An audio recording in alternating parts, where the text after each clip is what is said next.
வணக்கம். இது arise TMT கம்பிகள் வழங்கும் கேள்வி நேரம். இந்த நிகழ்ச்சி மூலமாக மீண்டும் உங்களை சந்திப்பதில் மிக்க மகிழ்ச்சி. நான் செந்தில். மக்கள் சமூகம் சார்ந்து உங்கள் ஒவ்வொருவருக்குள்ளும் ஓடிக்கொண்டிருக்கும் கேள்விகளுக்கான விடை காணும் நேரம் இது. இன்றைய கேள்வி நேரத்தில் நாம் விவாதத்திற்கு எடுத்துக்கொண்டிருக்கக்கூடிய பொருள் என்ன? ஒரு வரைகளை வடிவிலான செய்தி தொகுப்பின் வாயிலாக பார்த்துவிட்டு நாம் விரைவாக விவாதத்திற்குள் நகரலாம். ப்ளீஸ். மக்கள் தொகை கணக்கெடுப்பு வெளியிடப்பட்டிருக்கிறது. இதில் மத ரீதியிலான விகிதாச்சார அடிப்படையில் எந்தெந்த மதங்கள் என்ன விகிதாச்சார அடிப்படையில் இருக்கிறார்கள் என்ற கணக்கு வெளியிடப்பட்டிருக்கிறது. 2001 முதல் 2011 10 ஆண்டுகள் எடுக்கப்பட்ட கணக்கில் மொத்தமாக இந்துக்கள் 96.63 கோடி இந்துக்களினுடைய எண்ணிக்கையாக இருக்கிறது. விழுக்காட்டின் அடிப்படையில் 79.80 விழுக்காடாகவும், அதற்கு அடுத்தபடியாக இஸ்லாமியர்கள் 17.22 கோடி 17.22 லட்சம் இஸ்லாமியர்கள் விழுக்காட்டின் அடிப்படையில் 14.20 என்ற அளவிலும், கிறிஸ்தவர்கள் 2.78 லட்சம் விழுக்காட்டின் அடிப்படையில் 2.30 என்றும், அதற்கடுத்து சீக்கியம், பௌத்தம், ஜெயின் என்பவர்கள் முறைய வரிசைப்படி இருக்கிறார்கள். இந்த அடிப்படையில் இந்துக்களுடைய எண்ணிக்கை குறைந்திருக்கிறது, விகிதாச்சார அடிப்படையில் குறைந்திருக்கிறது என்று ஒரு அறிக்கை சொல்லுகிறது. அதை நாம் இன்னும் கூட விரிவாக பார்க்கலாம்.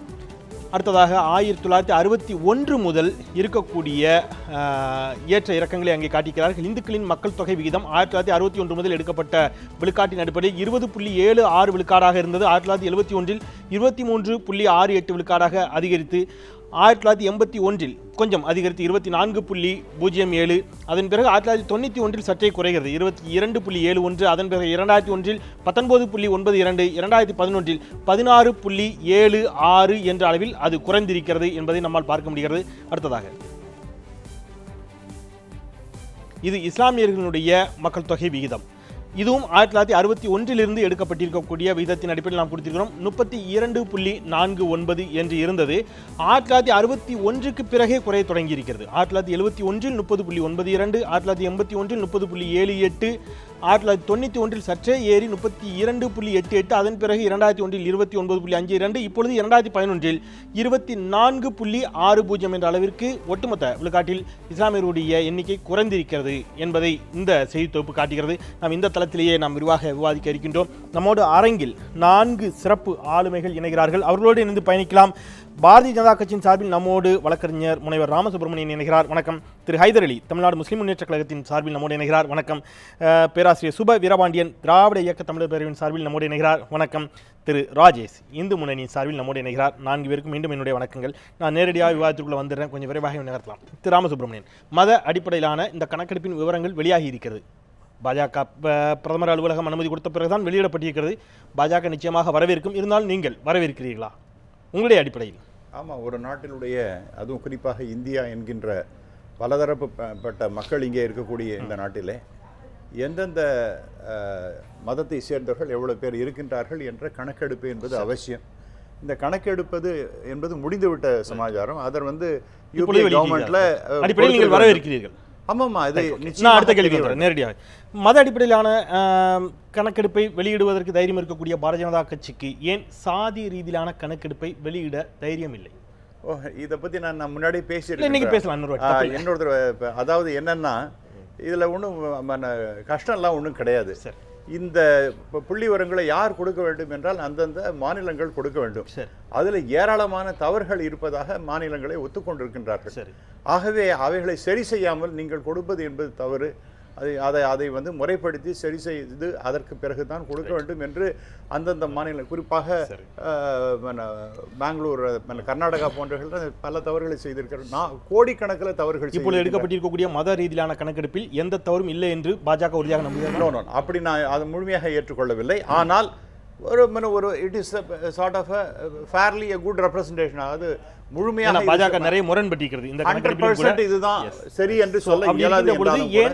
ஏன் அதை மட்டும் வெளியிட தயக்கம் அப்படிங்கிறதா? இதுலயும் நிறைய முரண்பாடுகளை பாஜக முன்வைக்கிறது. இந்த கணக்கெடுப்பிலும் முழுமையாக உடன்படவில்லை பாஜக. தனிப்பட்ட முறையில் பாஜகவுடைய கருத்து இதில் முரணான கருத்தாக இருந்து சில குறிப்பிட்ட விஷயங்கள் நம்ம அடுத்தடுத்த சுற்றுகளில் அதில் தான் நகர போறோம்.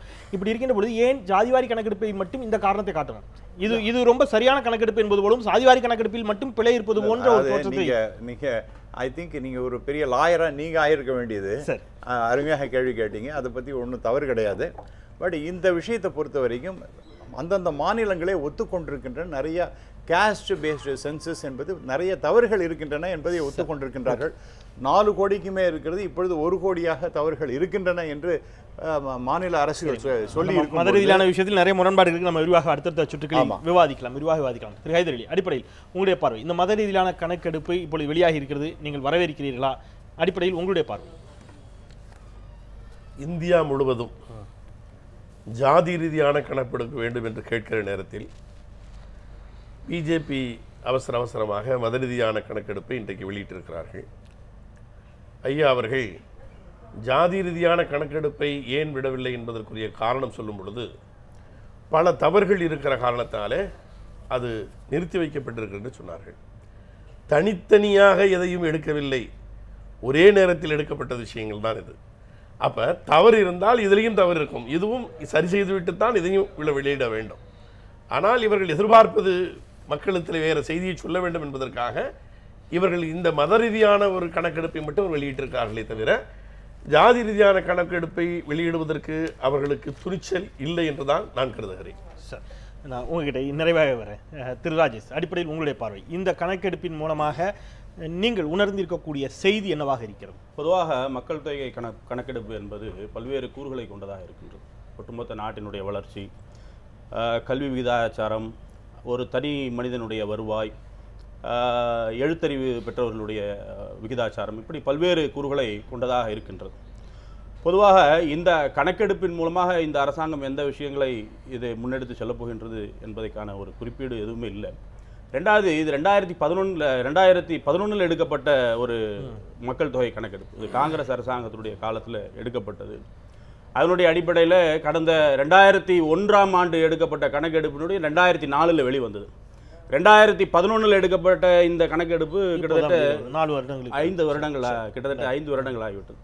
இந்த தாமதமாக எடுத்து 2011 எடுத்த அந்த மக்கள் தொகை கணக்கெடுப்பினுடைய கணக்கு இன்றைய நாளில் நிறைய மாறுபாடுகள் ஏற்பட்டு, இப்போது அவர் நம்முடைய பாரதிய ஜனதா கட்சியினுடைய நம்முடைய சகோதரர் சொன்னது போல பல்வேறு இடங்களில் சரியான வகையில் இந்த மக்கள் தொகை கணக்கெடுப்பு கொடுக்கப்படவில்லை என்பது என்னுடைய கணக்கு. இந்த மத ரீதியிலான கணக்கெடுப்பு இருக்கும், மத ரீதியான, அதே போல நீங்க ஜாதி ரீதியாக ஏன் கொடுக்கப்படவில்லை என்று கேட்கின்றீர்களே, அதுவும் கூட முறையாக கொடுக்கப்படவில்லை. ஏனென்று கேட்டால் இப்பொழுது பங்களாதேஷிலிருந்து ஏராளமான ஊடுருவல், அது அந்த விவாதத்துக்குள்ள நிச்சயமா நம்ம அதுதான் விவாத மையப்பொருள், நம்ம அதை சுற்றில் நகர்ப்புறோம். அடிப்படையில் சரியாக இதுவும் கொடுக்கப்படவில்லை என்று சொன்னால் இதை இப்பொழுது வெளியிட வேண்டிய தேவை எங்கிருந்து வருகிறதுங்கிறதா என்னுடைய கேள்வி. உங்களுடைய பார்வை.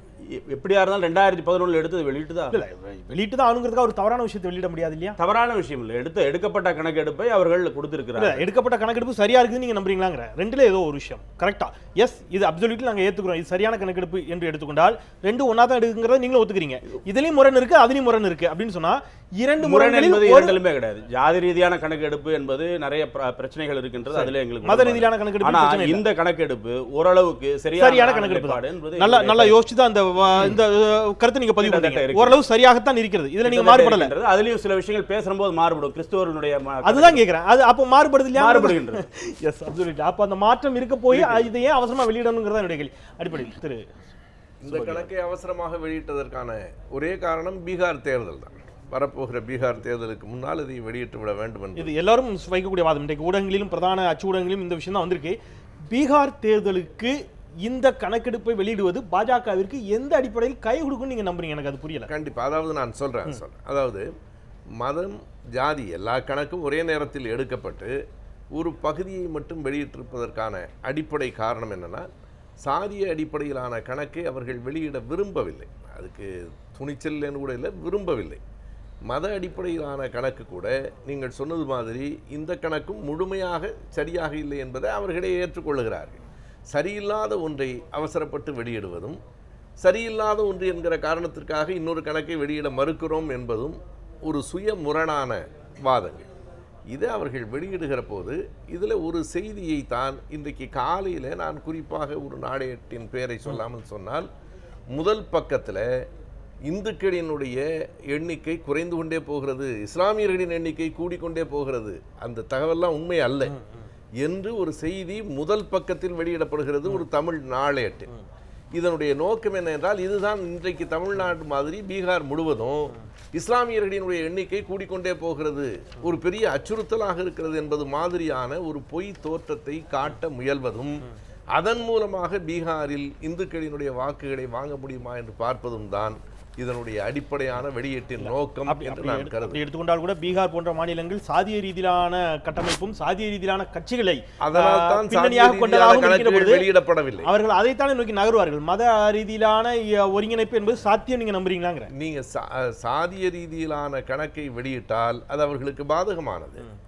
எனவேதான் மத ரீதியிலான கணக்கை வெளியிட்டு ஒரு அச்சுறுத்தல் இருப்பது போன்ற ஒரு தோற்றத்தை உருவாக்குவது. சரி, நான் அதாவது இந்து முஸ்லீம் என்கிற இரண்டு பேருக்கு இடையில ஒரு பிரிவினையை நிலையாக வைத்துக்கொண்டே இருப்பதன் மூலம் அரசியல் லாபம் பெற முடியும் என்கிற கணக்கு தான் அது. சரி, பிரதானமாக இந்த கணக்கெடுப்பு வந்தபொழுது அவர் சொன்ன மாதிரி பெரும்பாலான ஊடகங்கள் முன்னிறுத்திய வாதம் அப்படிங்கிறது 0.8 விழுக்காடு இஸ்லாமியர்கள் வந்து அதிகரித்திருக்கிறார்கள், 0.7 விழுக்காடு இந்துக்களுடைய விகிதாச்சாரம் குறைந்திருக்கிறது, சுதந்திர இந்தியாவில் முதல் முறையாக 80 விழுக்காட்டிற்கு கீழ் இந்துக்களுடைய விகிதாச்சாரம் போயிருக்கிறது என்ற வாதம் தான் பிரதானமாக அந்த கணக்கு சரியில்லை. அதை நான் வாதத்தில் சொல்றேன். கணக்கு சரியான கணக்கு இல்லை. இல்ல அது இப்போ ஒரு 9 மணி நேரம் அல்லது 10 மணி நேரத்துக்கு முன்னால் ஹிந்து பத்திரிகை மிக தெளிவாக அந்த விவரம் நம்மிடம் இருக்கிறது. நம்ம அதை வச்சு இணையதளத்தில் மிக தெளிவாக எல்லா ஊடகங்களையும் வந்து நமக்கு கூட அதை பத்தியான செய்தி தொகுப்புகளை கொடுத்திருக்கிறோம்.